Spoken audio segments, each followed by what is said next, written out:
కాంగ్రెస్ పార్టీలో ఇటు పుల్లని తీసి ఇటు పెట్టాలన్నా చాలా ఇబ్బందే. ఆ పార్టీలో ఉన్న అన్ని వర్గాలు ఒప్పుకోవాలి. పైగా ఆ పార్టీ అధిష్టానం ఒప్పుకోవాలి. చాలా తలకాయ నొప్పులు భరించి పరిస్థితులన్నీ కలిసొస్తేనే ఒక పని ముందుకు పోయిద్ది కాంగ్రెస్ పార్టీలో. ఇప్పుడు చూడండి, డీకే శివకుమార్ కాంగ్రెస్ ముఖ్యమంత్రి అయిన తర్వాత మంత్రి వర్గాన్ని షఫ్లింగ్ చేసుకుంటున్నాడు. మరి తన టీంకి ఇచ్చుకోవాలిగా మంత్రి పదవులు. ఈ షఫ్లింగ్‌లో మంత్రి పదవులు కోల్పోతున్నోళ్ళు, మంత్రి పదవులు ఆశించి రాని వాళ్ళు ఇప్పుడు దాదాపు తిరుగుబాటు ఎగరేశారు. ఇద్దరు ఎమ్మెల్యేలు ఆల్రెడీ రిజైన్ చేశారు. యశ్వంత్ రాయగౌడ అండ్ గోపాలకృష్ణ వీళ్ళిద్దరూ రాజీనామా చేశారు. యశ్వంత్ రాయ్ గౌర్ అయితే ఏకంగా స్పీకర్‌కి రాజీనామా పత్రాన్ని ఇచ్చారు.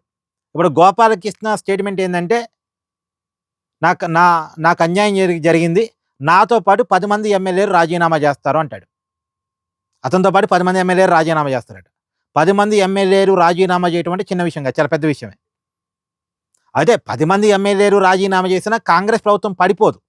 ఇప్పటికైతే స్టేబుల్‌గానే ఉంటది. ఎందుకంటే మొత్తం 224 స్థానాలు కర్ణాటక అసెంబ్లీలో ఉంటే కాంగ్రెస్ పార్టీకి 135 ఉన్నాయి.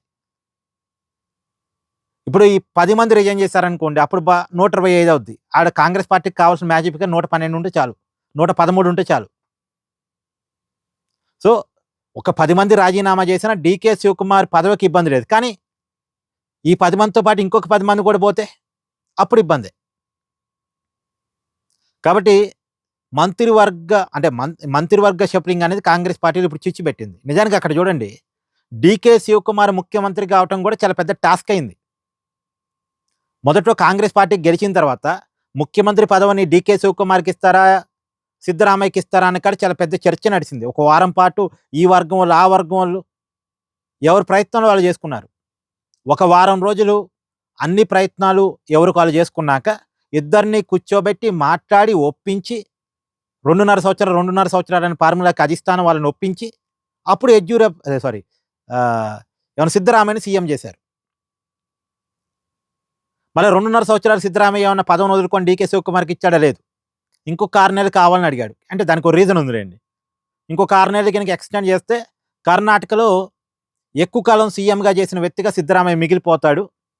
అందుకని ఆయన అడిగాడు. ఆయన అడిగిన దానికి అధిష్టానం ఒప్పుకుంది. డీకే శివకుమార్ ఒప్పుకోవాల్సి వచ్చింది. మొత్తానికి 3 సంవత్సరాలు సిద్ధరామయ్య సీఎంగా చేసిన తర్వాత డీకే శివకుమార్కి సీఎం పీఠం లభించింది.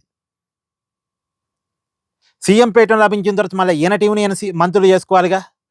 మొన్నదాకా సిద్ధరామయ్య టీం మంత్రివర్గం ఎక్కువ ఉంది. ఇప్పుడు డీకే శివకుమార్ టీం మంత్రివర్గం ఎక్కువగా ఉండాలి, ఉంచుకోవాలిగా ముఖ్యమంత్రి. మరి దానికోసం పడుతున్న తిప్పలు ఇదంతా కూడా. ఈ తిప్పలు కాంగ్రెస్ పార్టీలో తిరుగుబాటుకి కారణమైంది.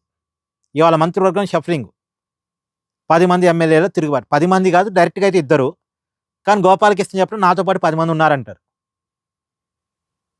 ఈ 10 మంది తోడు ఇంకొక 10 మంది కనుక జతగలిచారంటే ప్రభుత్వానికి ఇబ్బంది. ఇప్పటికైతే ఇబ్బంది లేదు, కానీ ఈ ఎమ్మెల్యేల సంఖ్య పెరిగితే మాత్రం ఇబ్బంది. ఏదేమైనా కాంగ్రెస్ పార్టీ కొత్త తలకాయ నొప్పులు. కాకపోతే ఎమ్మెల్యేని మేనేజ్ చేసుకునే కెపాసిటీ డీకే శివకుమార్ దగ్గర ఉంది.